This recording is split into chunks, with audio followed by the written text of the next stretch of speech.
As-tu déjà ressenti cette douleur étouffante d'être ignoré par la personne que tu aimais le plus? Elle disparaît. Elle ne répond plus. Elle agit comme si tu n'existais même pas. Et chaque silence qu'elle t'impose semble hurler que tu ne vaux rien. Mais, et si je te disais qu'il existe un moyen de renverser cette situation? Ce n'est ni de la magie, ni une manipulation. C'est une méthode puissante, éprouvée depuis des siècles, qui peut faire en sorte que cette même personne, celle qui te méprise aujourd'hui, commence à te désirer, voire même à te poursuivre en moins d'une semaine. Ce secret vient du stoïcisme, une philosophie qui a formé des leaders et des conquérants. Et aujourd'hui, elle peut transformer ta vie amoureuse. Lorsque tu l'appliques correctement, quelque chose de surprenant se produit. La personne qui t'a rejeté commence à ressentir ton absence. Et plus elle t'a ignoré auparavant, plus l'impact sera fort. Reste avec moi, car je vais te montrer exactement comment faire. Et crois-moi, quand tu comprendras cela, tout changera. Avant même de commencer, écris cette phrase. J'ai de la valeur. Cela ancrera cette vérité dans ton esprit et te rappellera le respect que tu mérites dans toute relation. Dans notre vie quotidienne, il est courant de devenir obsédé par cette personne qui nous ignore. On passe nos journées à se demander ce qui se passe dans sa tête. Pourquoi elle ne nous accorde plus d'attention? Pourquoi agit-elle comme si on n'existait pas? Pourquoi semble-t-elle avancer si facilement alors que nous, on reste là à penser à elle à chaque instant, comme s'il y avait une vitre entre nous? On voit, mais on ne peut ni toucher ni atteindre. Le premier pas pour transformer cette dynamique, c'est de comprendre que l'esprit de ceux qui nous rejettent fonctionne d'une manière très spécifique. Lorsqu'une personne choisit de nous ignorer, elle n'agit pas toujours par rejet réel. Elle est souvent dans un mode de protection automatique. Elle a érigé un bouclier invisible autour d'elle. Non pas parce qu'elle ne t'aime pas, mais parce qu'elle est enfermée dans un schéma mental qu'elle ne perçoit même pas consciemment. Imagine que son esprit est comme une pièce plongée dans l'obscurité. À ce moment précis, elle pense qu'il est plus sûr de garder les rideaux fermés que de laisser entrer la lumière. Pas parce que la lumière est mauvaise, mais parce que l'obscurité est devenue sa zone de confort. Ce rejet, donc, n'a souvent rien à voir avec toi, mais avec ce qu'il se passe dans cette pièce fermée. Et c'est là que le stoïcisme nous offre une leçon essentielle. Tu ne contrôles pas les actions des autres, mais tu peux contrôler ta réponse à ces actions. Quand tu comprends que le rejet ne reflète que l'état mental de l'autre, tu commences à te libérer du poids écrasant de l'abandon personnel. Et voici le secret que peu de gens saisissent. Plus une personne lutte pour maintenir sa pièce dans l'obscurité, plus sa curiosité pour la lumière grandit. C'est une loi psychologique naturelle. Ce que l'on fuit nous revient en pensée avec plus de force. Donc, lorsque quelqu'un t'ignore consciemment, il y a de grandes chances qu'inconsciemment, cette personne pense encore plus à toi. La clé, ce n'est pas de forcer la porte de cette pièce obscure, mais de comprendre comment fonctionne l'interrupteur. Quand tu comprends que cette personne est prisonnière de ses automatismes, tu arrêtes de vouloir te prouver à tout prix. Et tu commences à agir en harmonie avec les lois naturelles de l'esprit humain. Les anciens stoïciens le savaient déjà. L'esprit est attiré par ce qu'il ne peut pas complètement contrôler. Avant de commencer, si tu es nouveau sur ma chaîne, profite pour t'abonner et activer la cloche pour continuer à recevoir mon contenu et t'aider à vivre une vie beaucoup plus épanouie. Lorsque tu arrêtes d'essayer de contrôler l'autre, quelque chose de puissant se produit. La personne qui t'avait rejeté sent qu'elle perd le contrôle sur toi. Et c'est précisément là que sa perception commence à changer. Le premier pas pour qu'une personne commence à se battre pour toi, c'est de comprendre que tu n'as pas besoin de t'imposer dans sa vie. Plus tu forces, plus tu renforces son besoin de fuir. C'est comme essayer de pousser une porte qui ne s'ouvre qu'en tirant. Plus tu mets de force dans la mauvaise direction, plus elle résiste. Le stoïcisme nous enseigne que la véritable transformation commence lorsque l'on arrête de nager à contre-courant et qu'on apprend à suivre le flux. Tu n'as pas besoin de prouver ta valeur à ceux qui t'ignorent. Cette valeur est déjà là. Elle est simplement invisible pour ceux qui refusent d'ouvrir les rideaux. Et voilà ce qu'il y a de plus fascinant. Quand tu acceptes cette vérité, ton énergie change. Tu cesses d'émettre du besoin et tu commences à rayonner de la confiance. Ce changement est perçu, même par ceux qui t'ont rejeté. C'est comme si tu allumais la lumière, sans avoir besoin de toucher l'interrupteur. Le chemin pour qu'une personne commence à te désirer ne passe pas par la manipulation. Il commence par une compréhension profonde du fonctionnement de son esprit et par l'application des lois naturelles de la psychologie humaine. Dans les prochaines étapes, nous verrons point par point comment utiliser la sagesse millénaire du stoïcisme pour reprendre ton pouvoir intérieur. Et surtout, n'oublie jamais, l'esprit de celui qui te rejette aujourd'hui peut devenir le cœur qui battra le plus fort pour toi demain. Tout dépend de la façon dont tu choisis de comprendre et de travailler avec ces lois invisibles. Il existe une force que peu de gens connaissent, celle de ne pas réagir immédiatement. Lorsqu'on nous éloigne, tout en nous a envie de courir, d'expliquer, de supplier, de reprendre ce qu'on a perdu. Mais justement, c'est dans le contrôle de cette réaction que se cache le plus grand pouvoir. Quand quelqu'un nous rejette, notre impulsion est d'essayer de réparer, de parler, de faire comprendre, de convaincre. Mais plus on insiste, plus l'autre se retire. C'est comme essayer de retenir du sable entre des mains fermées. Plus on serre, plus ça nous échappe. Le stoïcisme révèle ici une vérité puissante. Ne pas réagir, c'est déjà agir. Quand tu choisis de ne pas bouger, de ne pas courir derrière, de ne pas tout expliquer, tu envoies un message silencieux mais fort. Tu montres que tu n'as pas besoin de validation extérieure pour exister. La nature humaine est ainsi faite. Quand il y a un vide, on cherche à le remplir. Quand tu pars sans drame, sans scène, sans exigence, tu laisses derrière toi un vide que l'autre ressent. Ce silence crée un écho. Il déclenche le doute, la curiosité, la nostalgie. C'est comme une fenêtre qu'on croyait éternellement ouverte et qui, soudain, se ferme. Ce n'est que lorsqu'elle disparaît qu'on réalise à quel point elle faisait partie du paysage. Ce pouvoir de ne pas réagir n'a rien à voir avec la froideur ni le mépris. Il parle d'amour-propre, de dignité, de maîtrise de soi. Quand tu refuses de jouer le jeu de l'insistance, tu changes les règles, tu deviens imprévisible. Et l'imprévisibilité est un puissant déclencheur psychologique. Les gens sont attirés par ce qu'ils ne comprennent pas complètement, par ce qu'ils ne peuvent contrôler. Quand tu fais un pas en arrière avec dignité, tu cesses d'être celui ou celle qui mendie. Tu deviens le mystère qui manque. Et plus encore que de toucher l'autre, ce choix te transforme toi-même. Tu découvres que tu peux survivre sans supplier, que tu peux exister sans devoir te justifier. Tu apprends à te recentrer, à devenir plus calme, plus stratégique et, paradoxalement, plus désiré. L'art de ne pas réagir ne va pas disparaître. Ce n'est pas de l'indifférence. C'est une forme de présence silencieuse.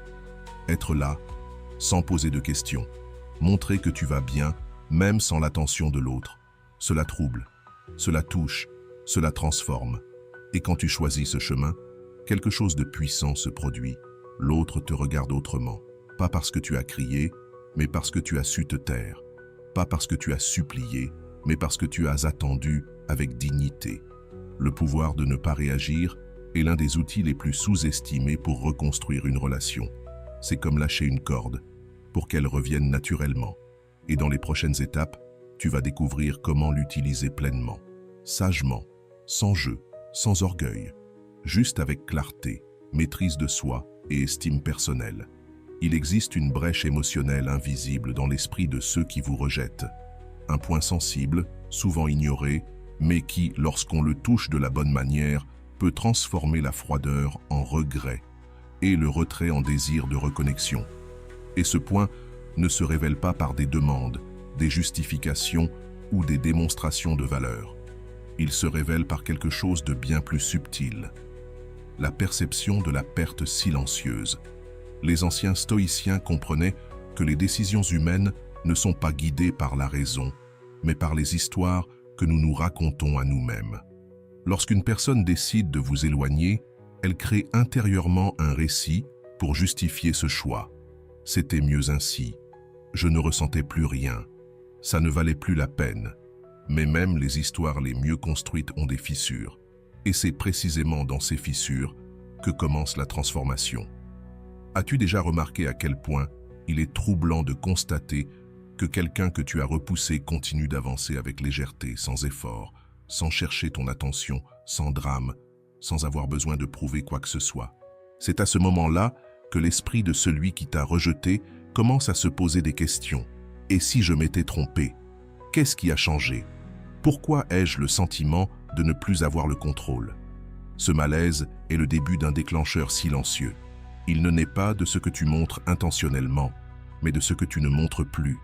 Il ne s'agit pas de provoquer la jalousie, ni de mettre en scène ton bonheur. Il s'agit de générer un mouvement authentique en toi, une croissance si réelle qu'elle éveille la question la plus puissante de toutes. Et si j'avais perdu quelque chose de précieux? Le doute est le début de l'effondrement de la certitude. Et la certitude, lorsqu'il s'agit de rejet, est ce qui empêche l'autre de te voir autrement. Mais quand ces fondations commencent à trembler, tout change. Voici le point essentiel. On ne force pas ce doute, on le laisse éclore, avec silence, présence et transformation réelle. Le stoïcisme enseigne qu'il ne s'agit pas de contrôler l'autre, mais de comprendre ce qui pousse l'être humain à agir. Nous sommes naturellement attirés par ce que nous ne comprenons pas totalement. Ainsi, lorsque tu cesses d'insister, de te justifier et que tu te contentes d'exister, tu génères une inquiétude invisible qui grandit d'elle-même. Cette inquiétude est nourrie par l'absence, par un changement subtil dans ton regard, dans ton énergie, dans la manière dont tu te tiens. Et ce qui est le plus puissant, c'est que ce changement ne crie pas, il murmure, il n'envahit pas, il invite. Et c'est là que les choses s'inversent. La peur d'avoir commis une erreur commence à éroder l'orgueil de ceux qui t'ont quitté. Non pas parce que tu l'as signalé, mais parce que la réalité elle-même commence à le révéler. Peu à peu, cette personne commence à penser « j'ai exagéré, j'ai pris une décision trop hâtive, j'ai peut-être perdu quelqu'un qui aurait fait une vraie différence. » Et tout cela se passe en silence, comme une brise qui peu à peu fait changer de direction une voile. Cette personne commence à te regarder avec des yeux qu'elle n'avait jamais utilisés. Elle se met à se souvenir de moments qu'elle ignorait auparavant. Elle commence à remettre en question ce qui, hier encore, lui paraissait évident. Mais ce déclencheur ne s'active que lorsque tu ne cherches plus à l'activer. C'est un véritable paradoxe.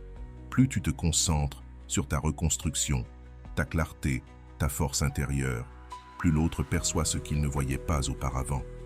Ta valeur ne réside pas dans ce que tu essaies de montrer, mais dans ce que tu n'as plus besoin de dire.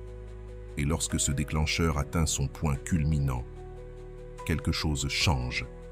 La personne qui t'a rejeté commence à chercher seule des raisons de revenir. Elle commence à remettre en cause l'histoire qu'elle s'était racontée, non pas parce que tu l'as combattue, mais parce qu'elle-même commence à se rendre compte qu'elle a peut-être jugé avant de comprendre. T'es-tu déjà rendu compte que nous ne remarquons vraiment le silence que lorsqu'il remplace un son constant, ou que l'absence de quelque chose de familier provoque un malaise subtil mais persistant? C'est ainsi que cela fonctionne lorsque tu te retires intentionnellement de la routine de quelqu'un qui avait pris l'habitude de t'ignorer. Cette absence n'est pas un simple vide, c'est un champ de force invisible qui attire de plus en plus les pensées de l'autre vers toi. Tant que tu étais là, à envoyer des messages, à interagir, à te faire remarquer, c'était facile de t'ignorer. Ta présence faisait partie du décor, comme le bourdonnement d'un ventilateur. Après un moment, plus personne ne le remarque. Mais lorsque tu éteins ce bruit, le silence qui reste semble assourdissant. Les stoïciens savaient que l'esprit humain déteste les blancs. Lorsque quelque chose de constant disparaît, le cerveau entre en mode recherche. Il veut des réponses, des explications. Et cette recherche se transforme souvent en nostalgie, même si la personne ne l'avoue pas. Combien de fois as-tu essayé d'oublier quelque chose, pour finalement y penser encore plus? C'est pareil lorsque tu cesses d'occuper de l'espace dans la vie de quelqu'un. Ton absence commence à produire plus d'impact que ta présence. Chaque petit geste que l'on ignorait hier est maintenant chargé d'une valeur nouvelle. Mais attention, créer cet impact ne consiste pas à disparaître totalement. C'est un retrait progressif, élégant. Il s'agit de cesser de forcer ta place dans la routine de l'autre, pour lui laisser remarquer ton absence. Un bonjour non envoyé, une réaction qui n'arrive plus, un silence là où il y avait de la constance. La clé, c'est de laisser l'espace que tu occupais à parler de lui-même. Quand l'autre se rend compte que cet espace est vide, il commence à se demander ce qui a changé. Et c'est dans ce questionnement que renaît l'intérêt. L'absence devient plus intrigante que la présence continue. C'est comme entrer dans une pièce toujours éclairée et la trouver soudainement plongée dans l'obscurité. Cette obscurité crée des réactions, fait naître des doutes, ravive les souvenirs. Petit à petit, ce qui semblait garanti devient précieux. Ce vide produit aussi un effet inattendu. Il purifie l'excès. Quand tu étais toujours là, tous tes défauts étaient visibles. Mais une fois retirés, la mémoire devient sélective. Les qualités prennent plus de place. Les bons moments reviennent avec clarté. C'est comme si dans l'obscurité, l'esprit ne ravivait que ce qui brillait vraiment. Et ce retrait équilibré envoie un message fort. Tu n'as rien à prouver. Tu sais qui tu es. Tu respectes ton temps, ton énergie.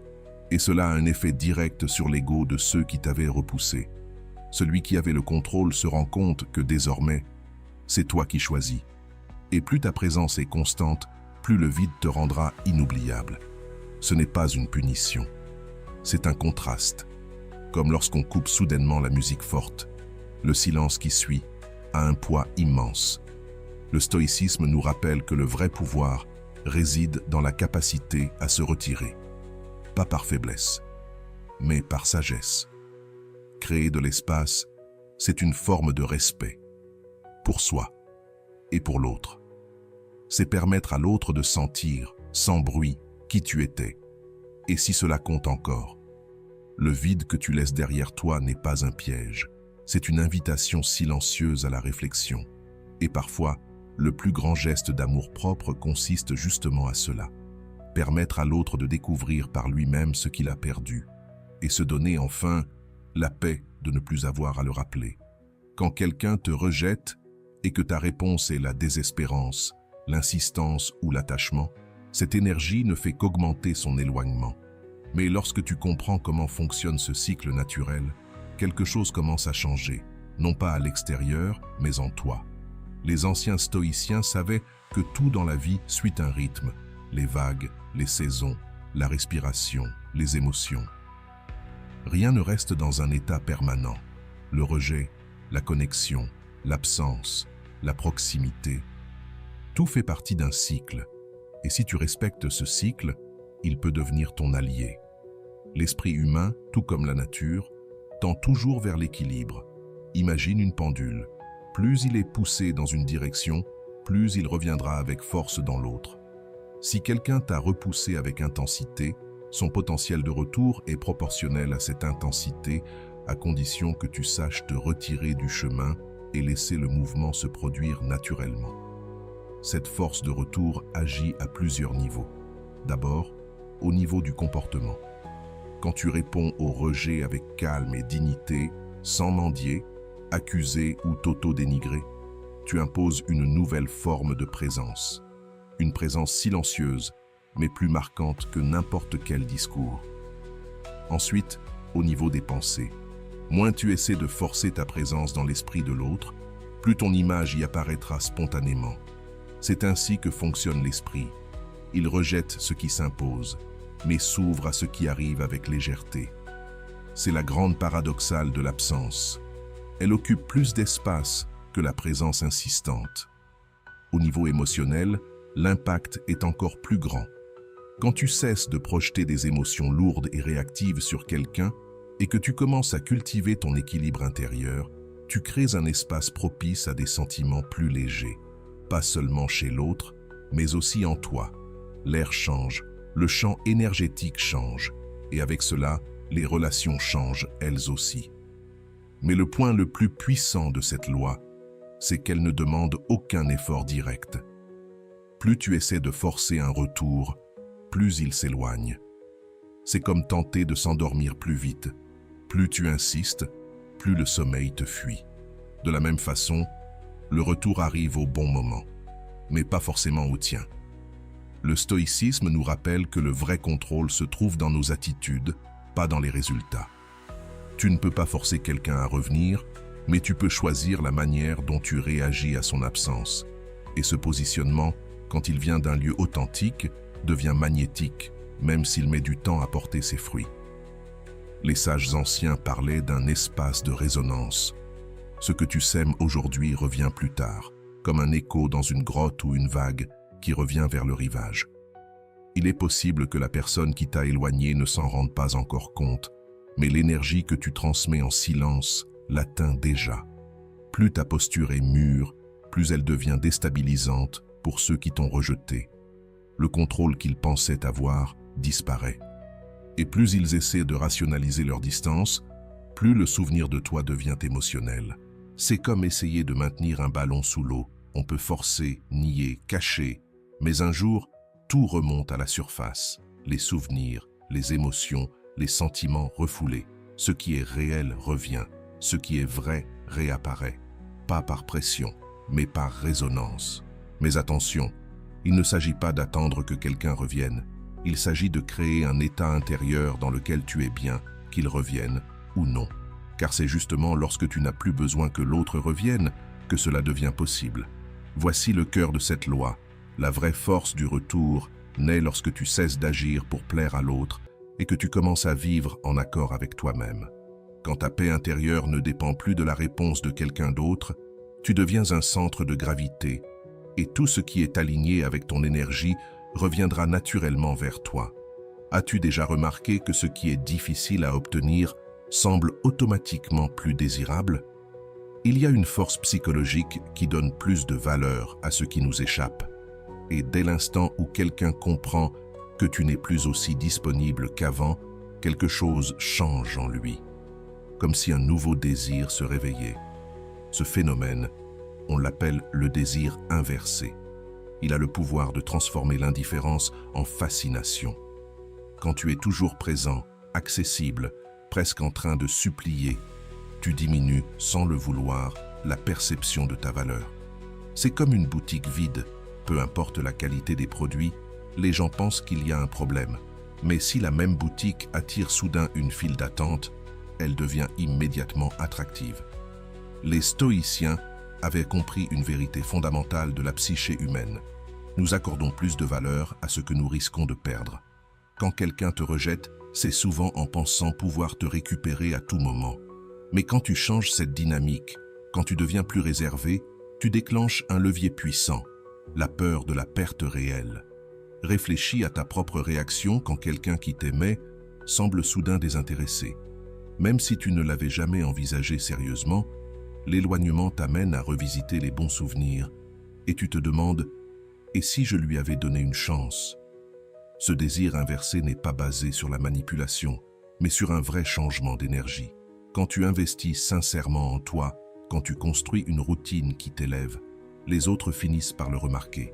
Tu ne tournes plus autour de personne, et c'est exactement pour cela qu'on commence à tourner autour de toi.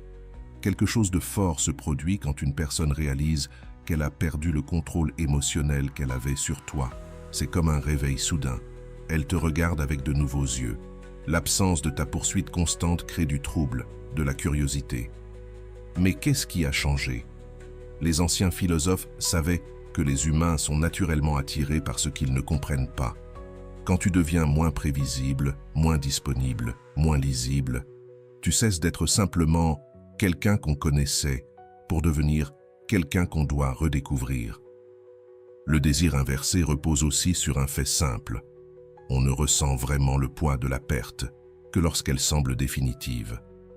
C'est comme ce produit que tu vois chaque jour en vitrine, que tu n'achètes jamais, jusqu'au jour où il disparaît. Et là, tu réalises à quel point tu le voulais. La personne qui t'a quitté revit ce même phénomène dès qu'elle comprend que ta présence constante n'est plus là.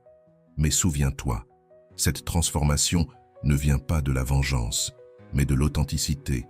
Quand tu commences à prendre soin de ta vie, à t'ouvrir à de nouvelles connexions, à explorer d'autres chemins, tu deviens naturellement magnétique.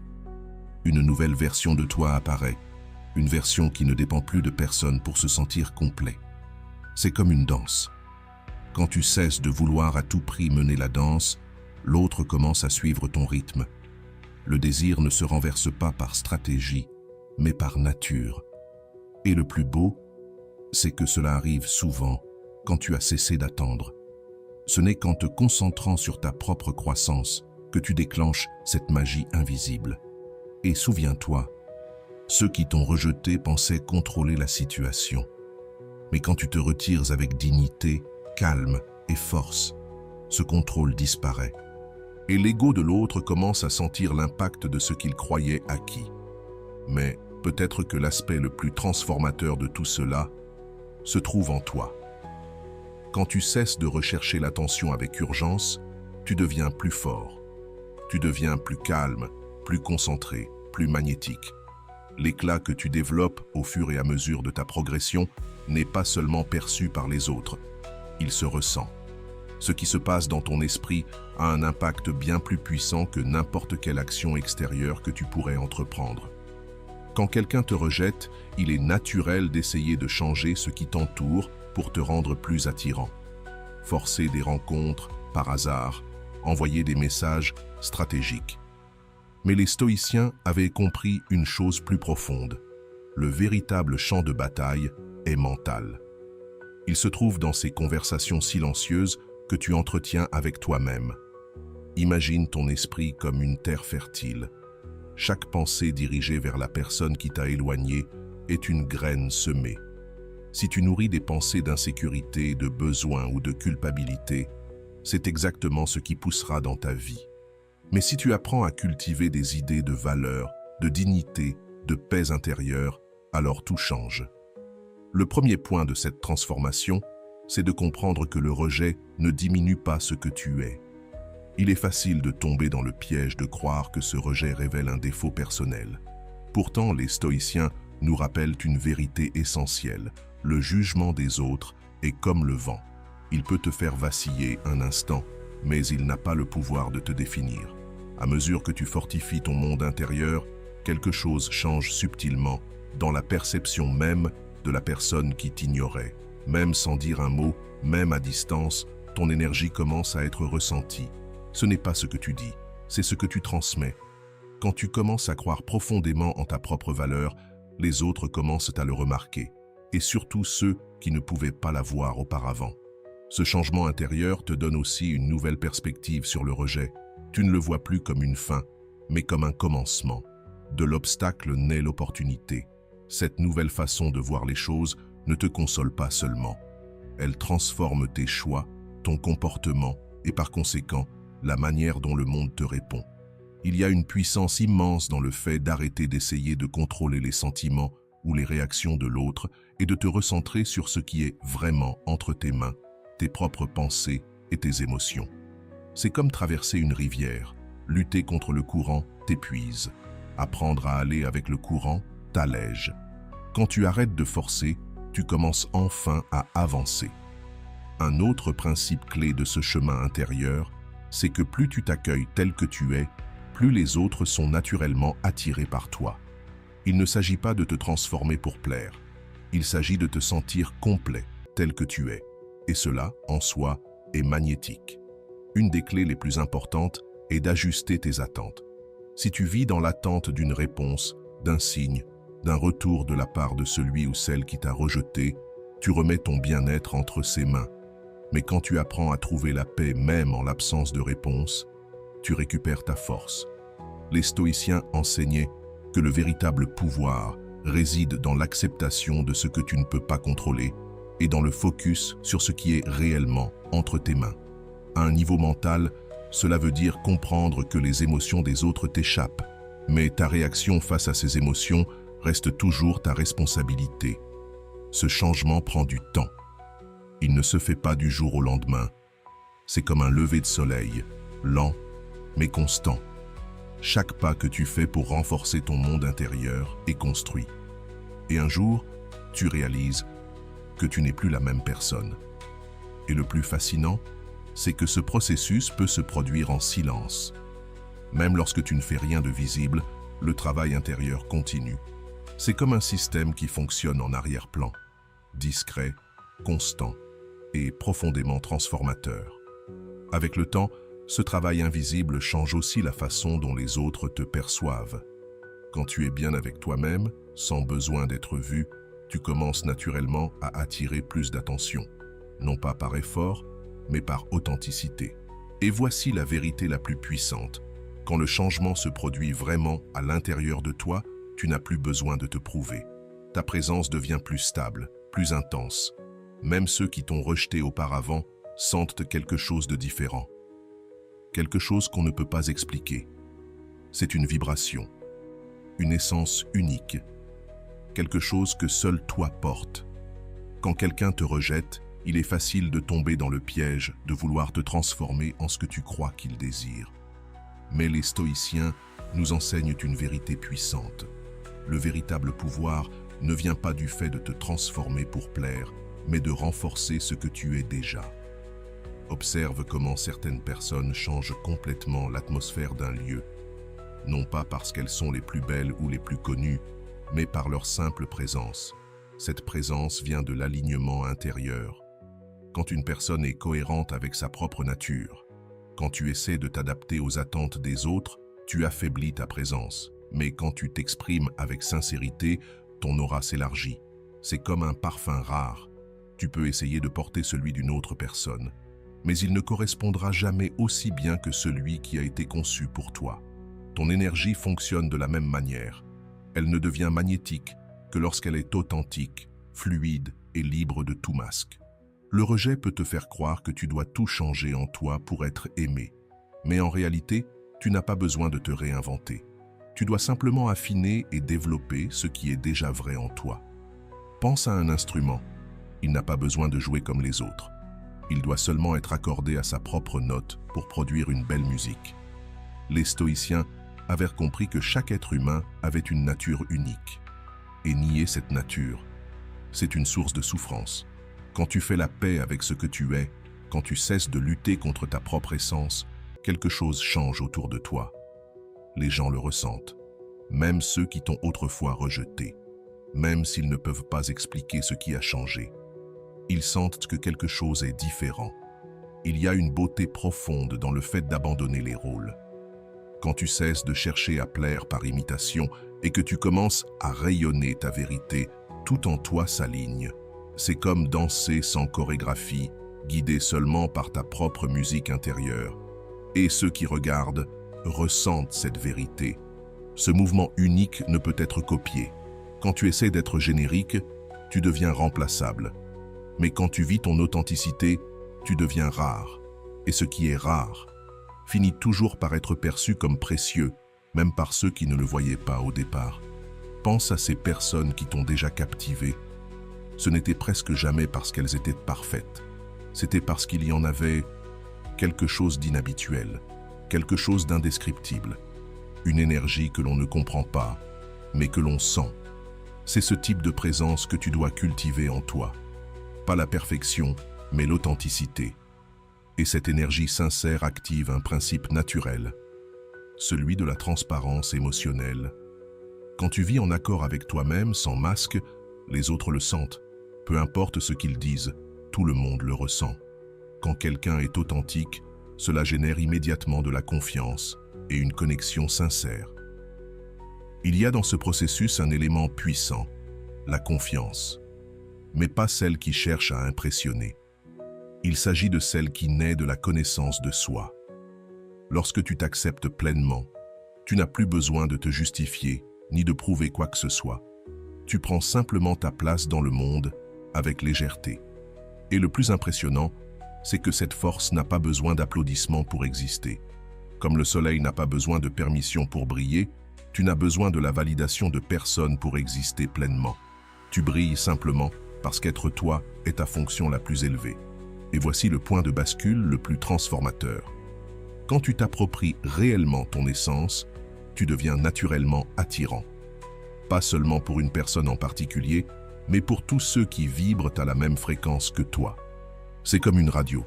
Quand la fréquence est claire, les connexions véritables émergent sans effort. Les anciens stoïciens transmettaient un enseignement silencieux, mais profondément révolutionnaire. le pouvoir du véritable détachement émotionnel.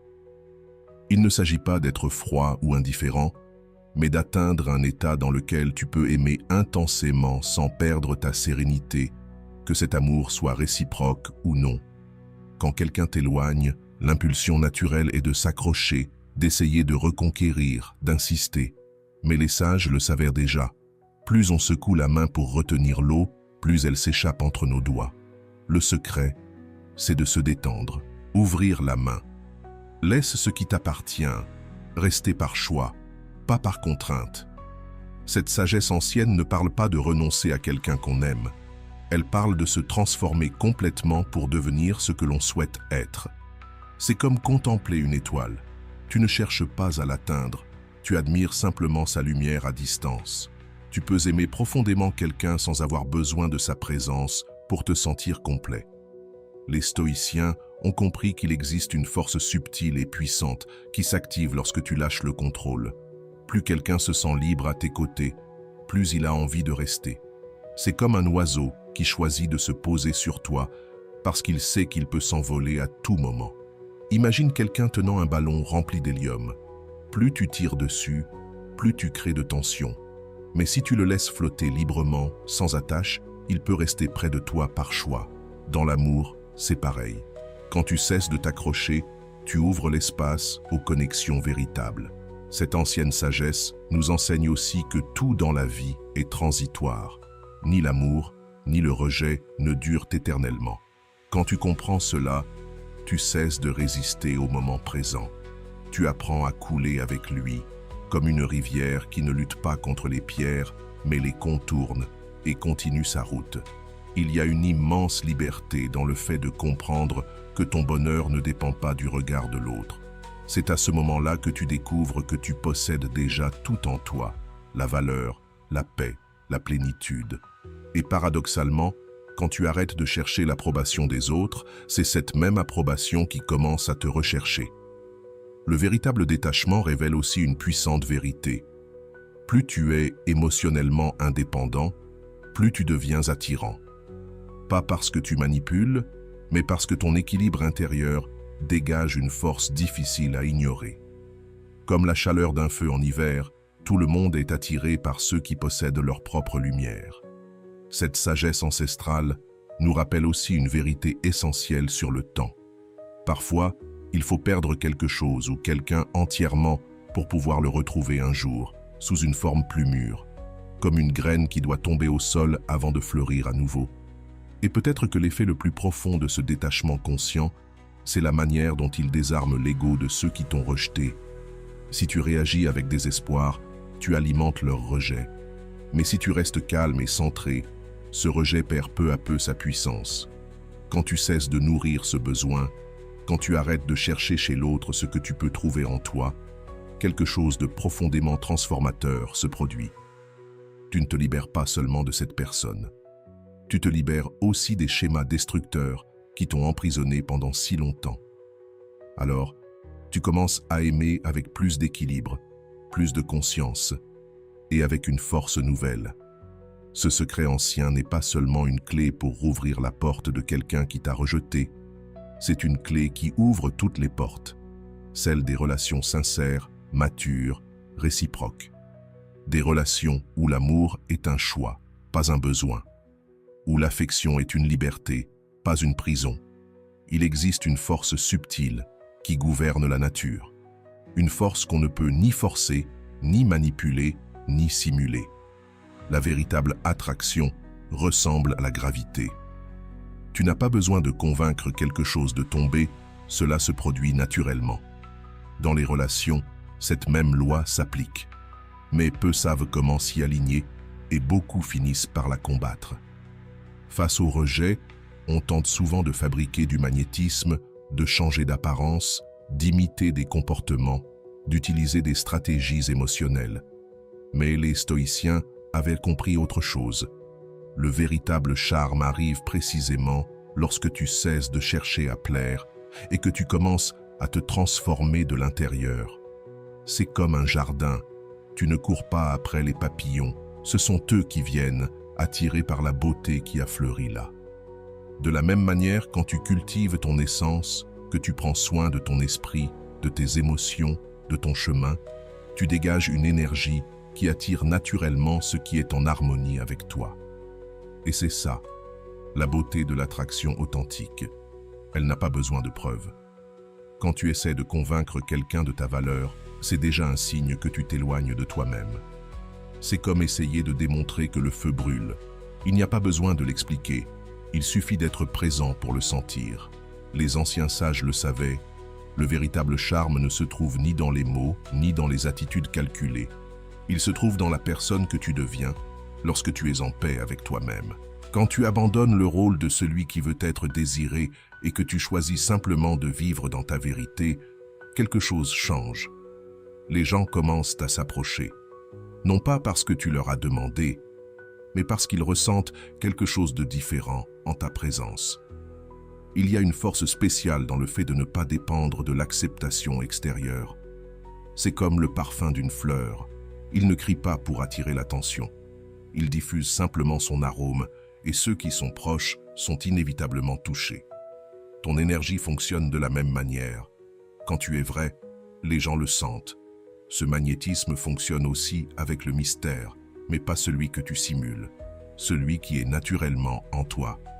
Après tout, personne n'a un accès total à ton âme, à tes pensées, à tes souvenirs ou à tes rêves. Une partie de toi reste toujours inaccessible. Et c'est exactement cela qui fascine. Observe comme nous sommes attirés par ceux qui semblent complets, par ceux qui n'ont rien à prouver. Ces personnes éveillent notre curiosité, notre respect, notre désir d'être proche. Et ce même état peut se cultiver en toi, pas comme une technique, mais comme une conséquence de la personne que tu deviens. La véritable attraction a un autre détail fascinant. Elle continue d'agir même quand tu ne fais aucun effort, comme un aimant qui n'a pas besoin de forcer pour attirer. Il fait simplement ce pourquoi il a été conçu. Toi non plus, tu n'as pas besoin de forcer quoi que ce soit. Quand tu es en équilibre, l'attraction devient inévitable. Et il faut comprendre une autre vérité. L'attraction naturelle a son propre rythme. Il ne sert à rien de se précipiter. C'est comme un fruit. Si tu le cueillis trop tôt, il perd sa saveur. Si tu forces une connexion, tu brises la beauté qui ne peut naître qu'au rythme juste. Au cœur de ce pouvoir se trouve l'acceptation de soi. Quand tu t'autorises à être complet, avec tes défauts, tes vertus, tes peurs et ta lumière, tu brilles sans effort. Non parce que tu veux être admiré, mais parce que tu es simplement bien avec ce que tu es. Et ça, c'est magnétique. L'attraction naturelle, c'est comme une danse silencieuse. Moins tu cherches à mener, plus les autres auront envie de danser avec toi. C'est une paradoxale mais puissante vérité, comprise par ceux qui ont appris à vivre avec sagesse, présence et authenticité. Si quelque chose dans cette vidéo a touché ton cœur ou t'a permis de voir ta douleur avec plus de clarté, alors tu as déjà fait un pas vers ta transformation. Tu n'as pas à affronter tout cela seul. Abonne-toi à cette chaîne et marche avec moi dans ce voyage de connaissance de soi, de force émotionnelle et de sagesse stoïcienne. Ici, chaque vidéo est une invitation à te reconnecter avec ton essence, à récupérer ton pouvoir et à vivre avec plus de sens, même lorsque tout semble confus, parce que ta guérison commence le jour où tu décides de ne plus t'abandonner. Prends soin de toi et à très bientôt.